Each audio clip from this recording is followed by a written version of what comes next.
Halo kalian semuanya, kembali lagi di konten spoiler saya, dan pada kesempatan kali ini saya akan mencoba mereview sekaligus membahas sebuah teror yang terinspirasi dari kisah nyata yang mampu meneror warga kota Denver di tahun 1978. Film ini berjudul Black Phone 2021. Film ini mengisahkan tentang perjuangan seorang anak bernama Finney yang melakukan segala cara untuk bisa terbebas dari penculikan. Akan tetapi, kejadian-kejadian aneh pun mulai terjadi saat Finney berusaha kabur dari tempat tersebut. Penasaran dong seperti apa kisahnya? Oke lah, daripada kalian penasaran, mending kita langsung saja ke pembahasannya. Dan jika kalian suka dengan channel ini, seperti biasa silahkan subscribe aja biar gak ketinggalan video menarik lainnya dari saya.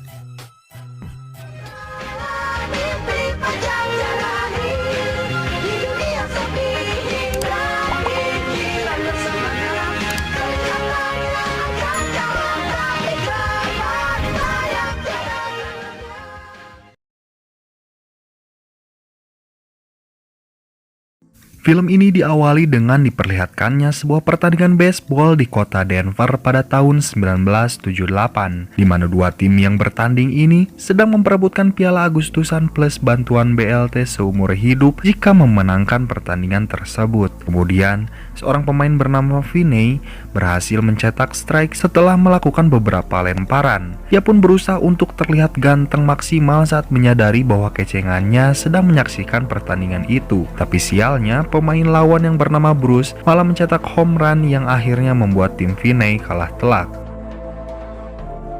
Di keesokan harinya setelah memenangkan kejuaraan, Bruce terlihat sedang asik bersepeda menikmati senja. Tapi tiba-tiba, entah apa yang terjadi, tapi Bruce terlihat ketakutan saat mobil itu mendekatinya. Singkat waktu, terlihat beberapa selebaran anak hilang disebar di kota tersebut, di mana si penculik yang berjuluk Grabber ini selalu melepas balon hitam setelah melancarkan aksinya. Di hari berikutnya, Finney bersama adiknya sedang berjalan menuju sekolah. Kemudian ia pun kaget saat melihat selebaran hilangnya Bruce. Adik Finney yang bernama Gwen pun merasa jika Bruce sudah tidak akan ditemukan. Terlebih, kepolisian pun belum pernah menemukan satupun korban hilang yang diculik si Grabber.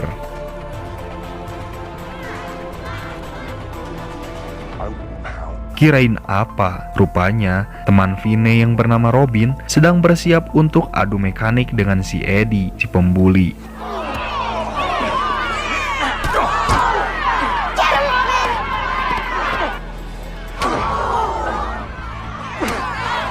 Hingga pada akhirnya si Eddie yang sok keras pun terkapar setelah dihajar Robin. Singkat cerita, saat jam istirahat sekolah, Finney yang sering dibully terlihat panik dan segera pergi ke WC. Tapi sialnya, si gondrong tetap menemukan Finney. Akan tetapi, nyali mereka tiba-tiba ciut saat Robin si jawara datang. Merasa ada yang gak beres, Robin langsung mengancam si gondrong agar tak mengganggu temannya. Daripada dirujak seperti si Eddie, si gondrong yang kena mental pun langsung pergi. Lalu Robin meminta Finney untuk bersikap sangar agar tak terus-terusan dibully dan diremehkan oleh orang lain. Di sisi lain, Gwen malah diinterogasi dua polisi tentang hilangnya Bruce karena kepolisian mendapat laporan jika Gwen mengetahui insiden tersebut. Namun Gwen hanya berkata jika ia cuma mempunyai firasat buruk yang berasal dari mimpinya, meski terkadang mimpi itu menjadi nyata dan sebuah petanda tentang apa yang akan terjadi. Di keesokan harinya, si ayah yang murka amuk-amukan kepada Gwen karena ternyata si ayah malah dicurigai sebagai penculik. Finney yang penakut pun hanya bisa melongo saat adiknya disiksa. Kemudian si ayah pun meminta Gwen untuk merahasiakan setiap mimpinya dan jangan ember untuk menghindari tuduhan-tuduhan yang tidak-tidak. Sambil menahan rasa sakit, Gwen pun langsung pergi. Di sisi lain, saat Robin berjalan di jalanan yang sepi, tiba-tiba ia melihat seorang dengan setelan Pak Tarno. Singkat cerita, malam pun tiba. Ternyata Robin sudah menjadi korban penculikan dan pihak kepolisian kembali sibuk dengan kasus ini. Sementara itu, Finney terlihat syok saat mengetahui kabar hilangnya Robin. Lalu Finney meminta Gwen untuk menggunakan kemampuannya guna mencari keberadaan Robin. Setelah persiapan selesai, Gwen segera berdoa agar diberi petunjuk, tapi Gwen langsung panik saat melihat si ayah datang ke kamarnya. Di keesokan harinya, komplotan si Gondrong kembali membuli Finney. Karena Robin si Jawara sudah diculik, alhasil Finney pun pasrah dengan nasibnya. Akan tetapi, Gwen yang melihat hal itu segera menolong kakak cupunya.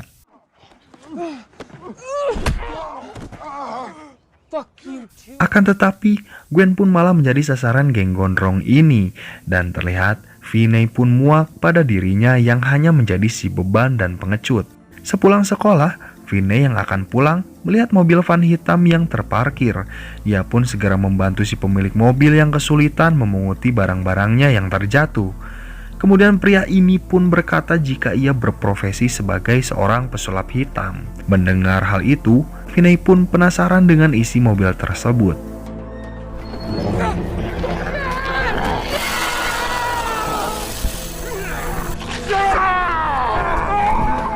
Ternyata si pria yang menyamar sebagai Pak Tarno ini merupakan sosok Grabber si penculik. Dalam keadaan setengah sadar, Finney dikurung dalam ruang bawah tanah.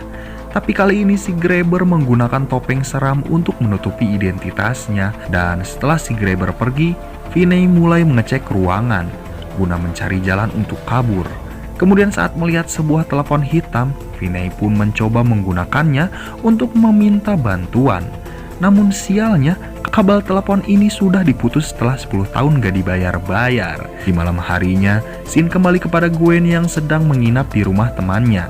Saat ditelepon sang ayah, Gwen pun panik saat mengetahui jika Finney belum juga pulang. Kembali kepada Finney, kali ini si Grabber pun datang dengan menggunakan topeng dengan ekspresi nyengir. Tak cuma itu, sikapnya pun ikut berubah dan cenderung baik bersamaan dengan jenis topeng yang ia gunakan. Menyadari hal itu, Finney pun memohon untuk dilepaskan. Ia pun berjanji akan merahasiakan segalanya, akan tetapi Grabber tidak banyak berkata-kata dan mengabaikannya.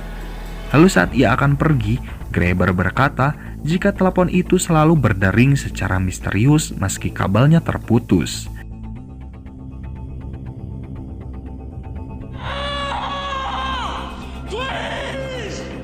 Dirasa teriakan hanya membuat tenggorokannya serat, Finney pun mulai mencari cara untuk kabur. Saat Finney kesulitan meraih jendela, tiba-tiba ia mendengar suara telepon berdering. "Oh, kok bisa?" Meskipun ia tidak yakin, Finney berusaha meminta bantuan pada si penelpon. Di saat malam semakin larut, Finney kembali terbangun saat telepon aneh itu kembali berdering. Lantas ia yang penasaran kembali menjawab panggilan tersebut hingga pada akhirnya ia pun mendengar suara Bruce, si anak yang diceritakan hilang di scene awal tadi. Dari telepon itu, Bruce meminta Finney untuk mulai menggali lubang di dekat lorong agar bisa keluar. Bruce percaya jika Finney bisa melakukan hal itu sebelum si Grabber menyadarinya. Tanpa pikir panjang, Finney pun segera melakukan apa yang diperintahkan oleh Bruce.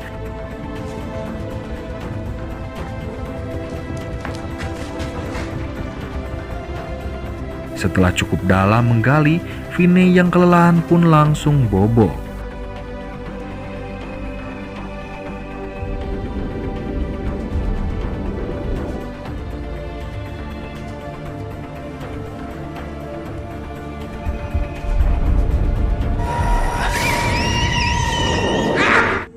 Setelah mendapat mimpi tentang kakaknya, Gwen yang merasa mendapat petunjuk segera pergi untuk mencari keberadaan rumah tersebut. Di keesokan harinya, Grabber kembali ke tempat Finney membawakan makanan ala kadarnya. Dan saat Grabber pergi, Finney melihat pintu tak dikunci. Ia pun mulai berpikir untuk kabur. Dirasa Bruce kembali menelpon, Finney pun segera mengangkat telepon itu, tapi kali ini suara yang ia dengar berasal dari korban Grabber yang lain. Are you Bruce? Who's Bruce? Who are you? Terlihat sosok yang bernama Billy ini mengalami luka yang parah setelah dihukum oleh si Grabber. Lantas ia pun melarang Finney untuk keluar agar tak bernasib sama dengan dirinya. Namun Finney yang penasaran malah mencoba peruntungannya. Benar saja, sosok Grabber dengan topeng berbeda sedang menunggunya dengan sabuk celana di tangannya. Singkat waktu, Billy kembali menelepon Finney tentang kabel yang telah ia sembunyikan ketika dikurung di tempat ini.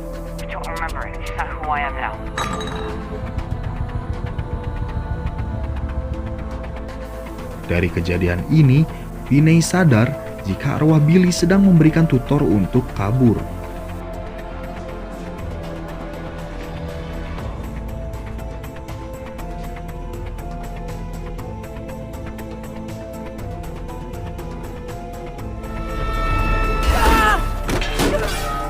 Tapi sialnya, tralis yang rapuh malah membuatnya jatuh. Kembali kepada Gwen yang sedang tertidur dan mendapat petunjuk. Akhirnya Gwen mendapat petunjuk yang jelas tentang keberadaan dari sosok Grabber. Singkat cerita, malam pun tiba. Setelah mendapat petunjuk dari mimpinya, Gwen langsung mengajak si ayah untuk kembali mencari Finney. Sementara itu, tim kepolisian mendatangi rumah seorang pria bernama Max untuk dimintai keterangan. Namun saat menyadari Max sedang nyabu, tiba-tiba kepolisian pun seolah sedang bertanya pada orang gila. Alhasil mereka pun memilih untuk mencari lokasi lain. Tapi tanpa mereka sadari, sebenarnya rumah ini adalah rumah si Grabber. Di malam harinya Finney terbangun dan pelanga-pelongo akibat mendengar suara aneh.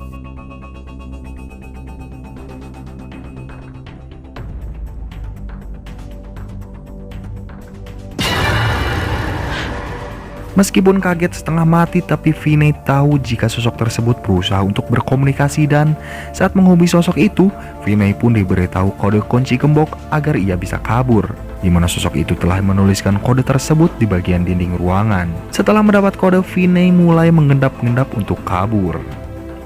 Tapi sialnya, di saat itu pula si Grabber terbangun dan mengejarnya. Cepat sekali, si Grabber pun berhasil menggagalkan usaha Finney.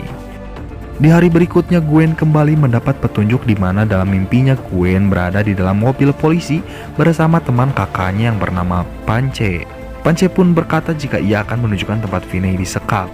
Dan tak lama kemudian, mobil ini pun berhenti di depan sebuah rumah yang selalu Gwen lihat di dalam mimpinya. Namun, sebelum Gwen masuk, ia pun keburu terbangun. Di waktu bersamaan, Finney dihubungi oleh arwah Pance yang menyuruhnya membongkar tembok WC. Dan jika Finney berhasil, ia akan melalui sebuah freezer sebelum bisa kabur di tempat ini. Finney pun berterima kasih kepada temannya ini karena telah membantu meski sudah menjadi setan. Setelah keanehan yang terjadi, Finney pun segera menjalankan rencana tersebut.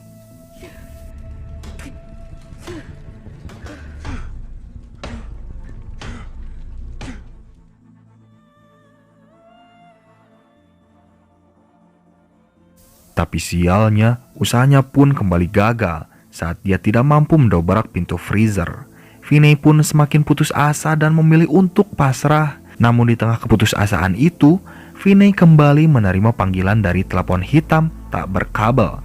Dan kali ini Finney dihubungi oleh arwah Robin yang meyakinkannya untuk mampu melawan si Grabber dan supaya Finney tak bernasib seperti dirinya.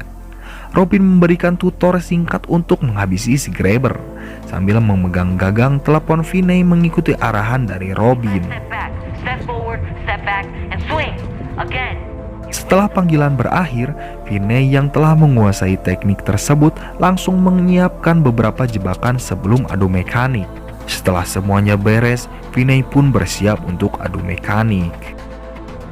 Sementara itu, Max mulai menyadari jika penyidikan yang polisi lakukan justru mengarah ke rumahnya. Di tengah kecurigaan pada saudaranya, Max segera pergi ke basement rumahnya.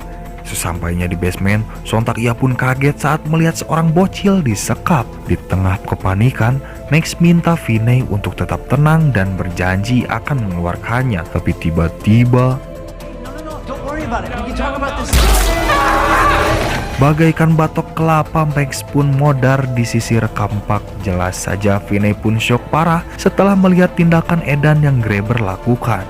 Kembali kepada Grabber yang memanggil si Asu agar Finney kesulitan untuk kabur. Samson!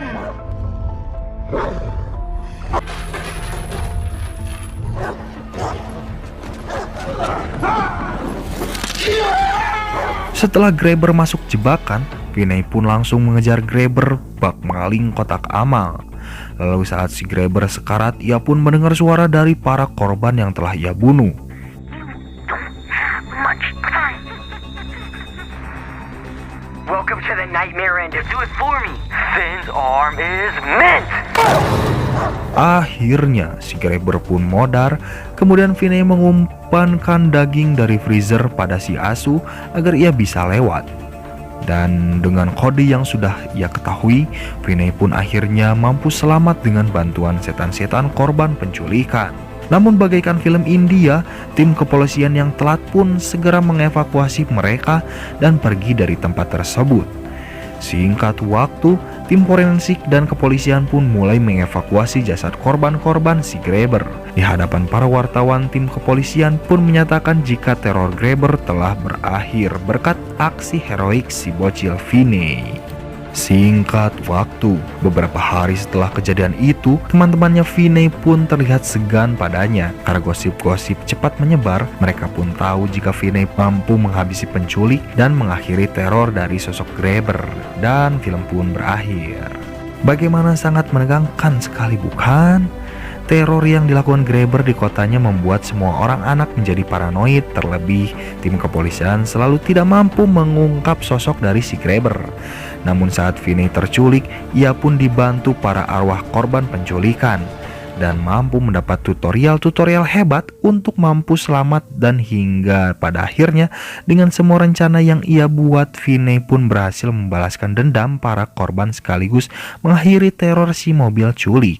Oke, segitu aja cerita dari film ini. Jangan lupa like, share, and subscribe supaya kalian tidak ketinggalan jika ada video menarik lainnya dari saya. Thanks for watching and see you next video. Bye.